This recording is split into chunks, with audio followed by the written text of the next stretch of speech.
Assalamualaikum. Hari ni kita buat kerja dekat Damansara Damai untuk kes paip sinki ya. Kepala dia patah dalam.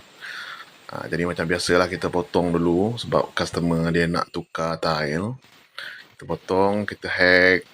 Semuanya benda macam biasa je kita buat. Tak ada yang beza-beza pun. Kecuali paip dalam tu dia berbeza dengan paip biasa. Itulah. Kalau tak, memang macam ni lah kerja dia. Lepas kita potong tile tu, kita hack. Untuk pastikan pipe jenis apa sebelah dalam kan? Sebab kita tak tahu pipe dalam tu pipe apa. Jadi kita cuma boleh lepas hack barulah kita tahu. Tapi kadang-kadang tu bolehlah nampak dari luar pipe apa.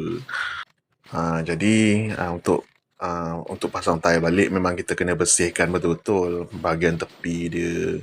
Sebab tu sebelum tu kita potong dulu kan. Kita kena buang bekas-bekas simen dia apa semua. Nanti masa pasang tile nanti dia taklah macam tersekat ataupun dia tak boleh masuk kan. Lepas tu baru kita hacking belah pipe tu pula. Awalnya saya ingatkan itu pun tile juga, rupanya dia dah simen. Jadi sebelum ni mungkin dah pernah patah dalam ataupun dia orang modify kan. Dia tak pasang tile, jadi dia simen je. Jadi paksalah saya buat. Jadi saya kena hack, saya kena betul-betul bersihkan yang tepi-tepi tile tu untuk pasang tile baru. Tapi itulah, saya pasang satu tile lah, bahagian saya lah.